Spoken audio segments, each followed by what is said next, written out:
नमस्कार दोस्तों, शिक्षा सेवा में आपका स्वागत है। आज के वीडियो में हम लोग देखेंगे सभी महत्वपूर्ण अंतर्राष्ट्रीय संगठन जो सभी प्रतियोगी परीक्षा के लिए काफी महत्वपूर्ण हैं। हमारे पास आज एक बहुत ही दिलचस्प सोर्स है जो इन सभी बड़े-बड़े संगठनों जैसे WTO, सार्क, G20 को समझने में मदद करेगा। बिल्कुल।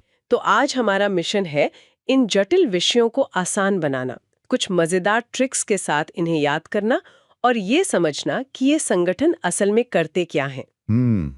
चलिए इस पर एक गहन चर्चा शुरू करते हैं। शुरुआत करते हैं विश्व व्यापार संगठन यानी WTO से। इसकी स्थापना हुई थी 1 जनवरी 1995 को और इसका मुख्यालय है जिनेवा, स्विट्जरलैंड में। हम्म। सोर्स में इसे याद रखने की एक बहुत मजेदार ट्रिक दी गई है। अगर व्यापार है तो ही जान है। मतलब व्यापार से विश्व व्यापार संगठन और जान से जिनेवा। बिल्कुल। और ये सिर्फ एक संगठन नहीं है, मतलब ये वैश्विक व्यापार के नियम तय करता है। अच्छा। इसका लक्ष्य है कि व्यापार में जो बाधाएं आती हैं उन्हें हटाया जाए और अगर कोई विवाद हो तो उसे सुलझाया जाए। तो ये एक तरह का ग्लोबल ट्रेड रेफरी है। हाँ, कह सकते हैं। और सोर्स ये भी बताता है कि ये 1948 में बने गैट का ही एक स्थायी रूप है। गैट वो क्या था? General agreement on tariffs and trade. वो एक समझौता था, ये एक पूरा संगठन है और भारत इसके संस्थापक सदस्यों में से एक है, जो इसकी अहमियत को आप कह सकती हैं दर्शाता है। इसमें सदस्य कितने और इसका नेतृत्व कौन कर रहा है? जुलाई 2025 तक इसमें 166 सदस्य हैं और 166वां सदस्य अभी हाल ही में तिमोर लेस्ते बना है। अच्छा। और एक बहुत ही महत्वपूर्ण बात, इसकी जो वर्तमान महानिदेशक हैं वो नाइजीरिया की नगोजी ओकोंजो-इवेला हैं। वो WTO की पहली महिला महानिदेशक हैं। ये बहुत बड़ी बात है। उनका कार्यकाल अगस्त 2025 में समाप्त होगा। वाह। तो अब बात करते हैं कुछ प्रभावशाली समूहों की, जैसे YouTube चैनल G20। में आपका स्वागत है। सोर्स कहता है कि इसकी स्थापना 1999 में एशियाई आर्थिक संकट के बाद हुई थी। जी।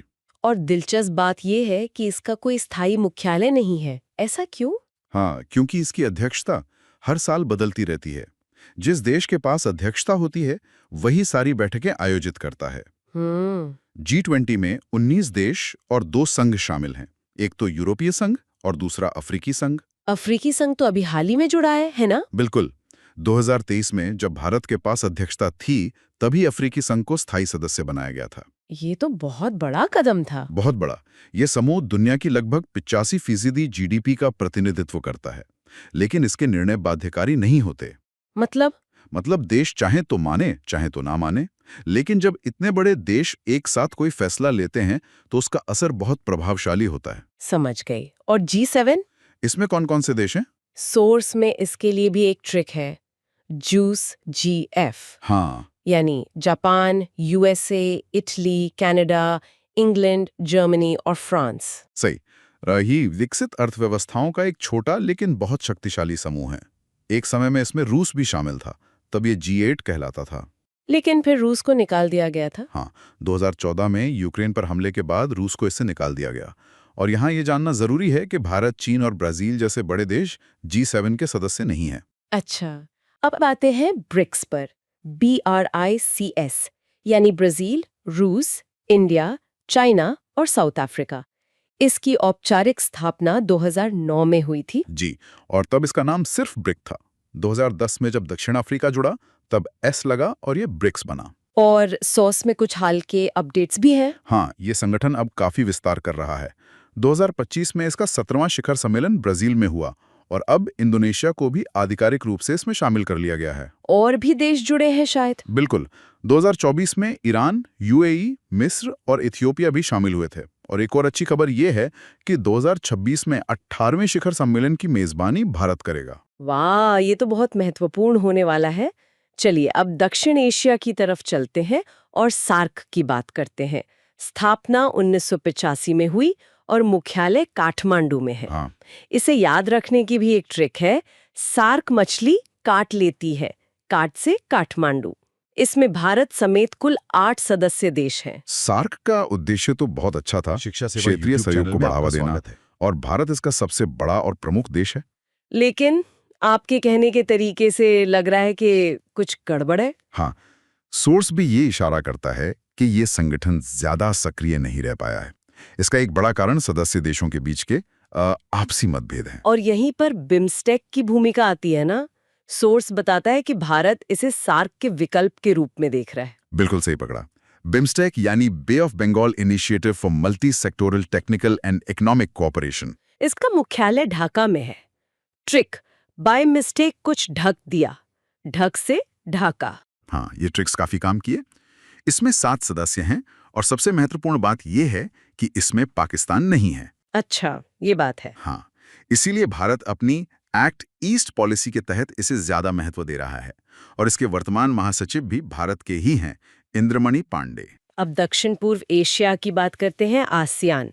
इसमें 10 सदस्य देश हैं और मुख्यालय जकार्ता में है। सोर्स में इन 10 देशों को याद रखने की एक लंबी ट्रिक है, आई एम फर्स्ट बीवी ऑफ कलाम। पर क्या भारत इसका सदस्य है? नहीं, भारत आसियान का सदस्य नहीं है, लेकिन एक डायलॉग पार्टनर है। डायलॉग पार्टनर का क्या मतलब हुआ? इसका मतलब है कि भारत इसकी बैठकों में हिस्सा लेता है, सहयोग करता है, लेकिन संगठन के आंतरिक फैसलों में वोट नहीं कर सकता। इसका आदर्श वाक्य है, one vision, one identity, one community. चलिए अब एक सैन्य संगठन की बात करते हैं, NATO, North Atlantic Treaty Organisation. 1949 में बना, मुख्यालय ब्रसल्स में है और हाल ही में स्वीडन इसका 32वां सदस्य बना है। जी, नाटो की सबसे खास बात है इसका आर्टिकल 5, जो कहता है एक पर हमला, सब पर हमला। बिल्कुल। और आपको पता है इसका इस्तेमाल सिर्फ एक बार हुआ है। कब? 9/11 आतंकी हमले के बाद अमेरिका के समर्थन में। अच्छा, और यूरोपीय संघ यानी ईयू का मुख्यालय भी ब्रसल्स में ही है। हाँ, ये 27 यूरोपीय देशों का एक राजनीतिक और आर्थिक संघ है।